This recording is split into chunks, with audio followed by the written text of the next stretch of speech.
الايفون ريتا جا اختي بنت مربيه مزيان وعمرها سير. شوفي ولادك كلهم تبارك الله زوينين الله يخليهم لك ونسيتك المهم اللي عليك كديري وحده كترى الجي ديال تكنولوجيا الايفون ديال الايفون هذا حنايا كان عندنا داك موتورولا موتورولا ولا كان بيسي اللي كان سيفير وبيسي عنده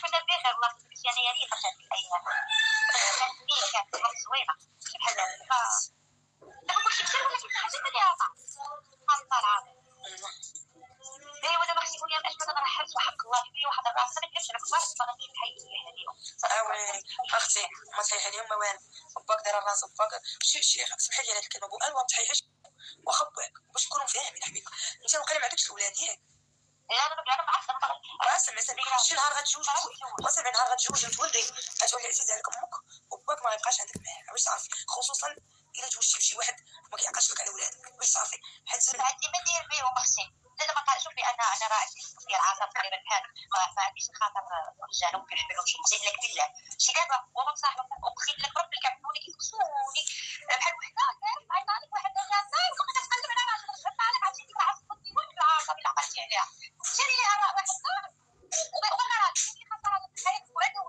سيري صافي درتي الدار صافي كتقلبي على طريقك ولا على هذا ويلي ولكن اختي شوفي باش نكونوا واقعيين اللي خدات الباك غيربح عمره ولا مبلغ مالي المهم الربح 100% كاين بما ان العسل ما كيخطانيش في الدار كنت كنقلب على شي باك متكامل شي حاجه تكون كاليتي وثمن مزيان وانا كنقلب لقيت تعاونيات بن الحسين اللي دايرين واحد العرض اول مره كنشوفو في حياتي اللي خدات الباك غيربح عمره ولا مبلغ مالي وبيني وبينكم وليت نضرب عصفورين بحجر واحد وخديت هذا الباك كيجي فيه عسل الدغموس عسل الليمون وعسل الزعتر زائد اركان وامله الجزء اركان العسل الحر زائد جوج ديال الهدايا انا بقى فيها ولد الشنويه وبقى فيها ايليا مثلا الا كان بصح ولد الشنويه قوات كان تيقود الدراري ايوا صافي انا راه مشينا انا سمعت الاوديوات ديالي كنت كندير غتعقلوني دابا ناري هو يمكن تقلب على الحبس وما لقاتش اللي يديها اللي بغى يعرف شنو فيهم في هذه الاوديوات يدير لايك راه حتى انا بغيت نعرف شنو فيهم في هذه الاوديوات. الله يسهل عليكم الله يسهل امركم. السلام عليكم مشاهدين قناه بوز بالدارجه، نتمنى هذا الفيديو يلقاكم في صحه جيده. ما تنساوش اللايكات والبارطاج وتعليقاتكم تاعمونا في واحد شاف هذا الفيديو ودار لايك الله يعطيه ما يتمنى حياته. ديروا لايكات الاخوان جمجموا فضلا وليس امرا. هو يمكن تعترف اعترافات خطيره اللي غادي تتبعوا معنا في هذا الفيديو. وقبل ما نحطوا لكم المقاطع هي كتعترف من بعد ما شدوا ولد الشنويه بزاف ديال الناس صحاب لهم ولد الشنويه تعتقل على هاد الضجه اللي وقعت دابا. المهم غادي نقراو عليكم هذا المقال باش بزاف ديال الناس غادي يفهموا. قال لك امرت النيابه العامه بالمحكمه الابتدائيه الزجريه بالدار البيضاء ايداع اليوتيوبر رضا ولد الشنويه سجن عكاشه، وذلك على خلفيه قضيه تتعلق بالنصب والسب والشتم والاخلال بالحياء العام. وتم تأجيل محاكمة المعني بالأمر إلى جلسة 25 نوفمبر الحالي. وتقدمت الرابطة المغربية للمواطنة وحقوق الإنسان بشكاية رسمية إلى النيابة العامة ضد رضا ولد الشنويه بالتهم تتعلق بالاتجار بالبشر والإخلال العلني بالحياء والسب والقذف والمس بالحياة الخاصة للأفراد. المهم اخواني والاخوات هو تعتقل عنده المشكل مع شي ناس يعني كيتساب بيناتهم ودار بهم التشهير، ولكن هذه الرابطه المغربيه للمواطنه والحقوق الانسان تقدمت بشكايه على هذه الضجه اللي وقعت دابا. يعني ولد الشنويه مشى فيها ودابا غادي تقطروا عليه الشكايات بزاف. ودابا غادي نخليكم مع المقاطع ديال هيام والاعترافات ديالها الخطيره. انا بقى فيها ولد الشنويه وبقى فيها الياس وبقاو فيها كاملين كاع اليوتيوبرز المغاربه كيبقاو فيها الا دوك القنوات المستحزقه هذوك اللي كيهضروا في الناس، هذوك القنوات اللي ما عندهمش محتوى اللي كيهضروا في الناس النمامين هذوك اللي تيبقاوش فيها. اما القنوات اللي عندهم محتوى كيبقاو فيها لان كيديروا مجهود باش يدبروا على راسهم باش يحسنوا الوضعيه.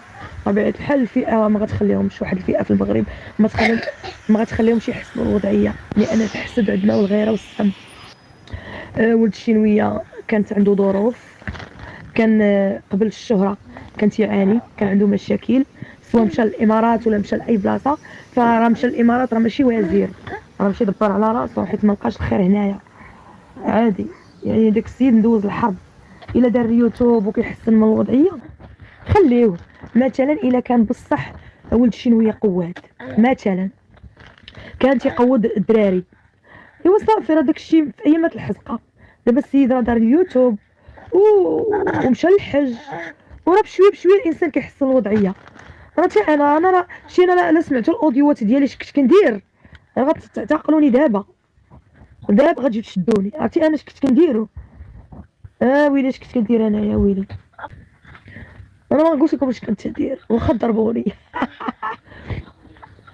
عادي كاع الطبقه الحاذقه تيكون عندهم ماضي موسخ. مثلا كاين اللي كيبيع الحشيش، كاين اللي تيبيع الغبره، كان اللي قواد، كانت اللي قحبه، كل وحده وكيفاش شنو كانت كدير.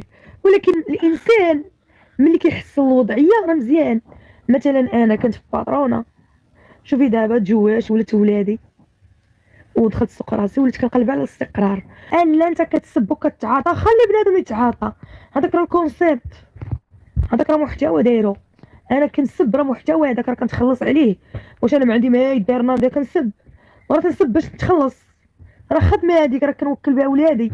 هي ما نسبوش الناس صراحه، نسبوا اللي تيسبونا، الناس ما نسبوهمش، فهمتوني؟ عادي اختي، كاع المشاهير كيدبروا على راسهم، لكن حنا شي فئه هما اللي فتحونا، شي فئه ديال اليوتيوبرز هما اللي فتحونا، خرجوا وقالوا ان اليوتيوبرز كيشدوا الملايين. داكشي علاش كلشي دار على اليوتيوبرز، الشعب دار على اليوتيوبرز، وبداو تيدخلوا فيهم في الحبس، هذا مورا هذا. ولكن ما خلاوهمش يخدموا، ما خلاوهمش يخدموا، خليو بنادم يدبر على كاروسير. عنده دوك اللي عندهم قصور، عندهم فيلات، وتبعوهم دخلوهم الحبس. ثم غير يحسن من الوضعيه كتبعوه. وانا راه كنت صغيره وطحت مع قواده عمرها كتقول لك سيري بزاز مع شي سعودي، كلشي بالخاطر، كلشي بخاطر. اش كتقول انت؟ صحابي بنادم كيمشي بيحط ليه السلاح فوق راسو، ثم شفتو السيد تشدو كلشي ناض ليه. اختي بنادم شوف بعدو مني انايا ناري كاع اليوتيوبرز تشدو في الحبس، هادشي كيخلع يا اختي. الشفاره وصحاب النفقه كيضربوا في الزنقه، واليوتيوبرز كلهم تشدوا. ما فهمتوش انا اليوتيوبرز كلهم تشدوا زعما. وشكون اللي غيبقى يدير يوتيوب في المغرب؟ الشركه ديال الحليب، والشركه ديال دانون، والشركه ديال جيكس، هذوك هما اللي غيوليو خدامين. حنا الحزاق صافي غتجريو علينا من السوشيال ميديا، وحنا راه كيبغيونا المغاربه. شي واخا تجريو علينا حتى واحد ما يتفرج فيكم، اليوتيوب غيهبط. شي اللي جريتو على اليوتيوبرز كامل ديتوهم الحبس، حتى واحد ما يبقى يدخل اليوتيوب، غيوليو يدخلوا يتفرجوا في ام بي سي. تدوزا ما غيتفرجوش فيها، دوزا نتايا تدوزا ما غيدخلوش يتفرجوا فيها. انا قلت لكم وصافي، ردي بالك لفمك، باغيين يديروا لك الصمده. انا ندير لي اخر، انا نمشي قاوده بعدا مني، انا راه حمقى، انا راه ماشي بحال هادوك، ما راه تعصبوني ندور لكم الصمته. فهمتش انايا؟ انا بغيت غير نعرف حاجه وحده، انا درت قناه دخلوا عندي الناس اللي كيبغيوني وكيكرهوني، يلا ما خاصنيش نقول. الا قلتي كذا وكذا ندوك الحبس، ودنيا كيضروني. الا قلتي كذا وكذا ندوك الحبس. ياك سيدنا قال لنا حريه التعبير، شفتكم غير اللي حزقت تديوه. بلاتي مبلوكي واحد المسخه وانا معاك، والله امك يا الخانزه. وحده قالت لي والله ديال امك تدخلي الحبس ديال باك يا بنت الكلبه، الحبس عاطينك سوارتو تمشي للحبس هي. وسير الله يلعن امك الوالدين الخامجات يا الخانزات، وكاع اليوتيوبرز دخلتهم. انا غتجبدوني غنفرعمكم انايا، ودني منكم الله ديال امكم. شفتوني ديك النهار خرج قلت لكم انا مسيحيه، مره اخرى غنخرج غنديروا حاجه اخرى، بعدوا مني. انا راه فاش كنتعصب راه ما كنبقاش نعقل، الله يستر تنكفر. وسيروا شوفوا فين تلصقوا، سير شدوا الشفاره في الزناقي، وشدوا صحاب النفقه راه كيلوحوا ولادهم الزرقاء. سيروا نتوما كتقلبوا سير خلوني ساكته، سير ايوا سدي فمك لا تجي نوبتك. انا اختي شدت مفهوم لا سداه. ايوا كما سمعتوا يا المشاهدين، وهي كتقلب على الحبس وما لقاتش اللي يديها. المهم لكم كامل الحريه في التعليقات، ديروا اللايكات والسلام عليكم.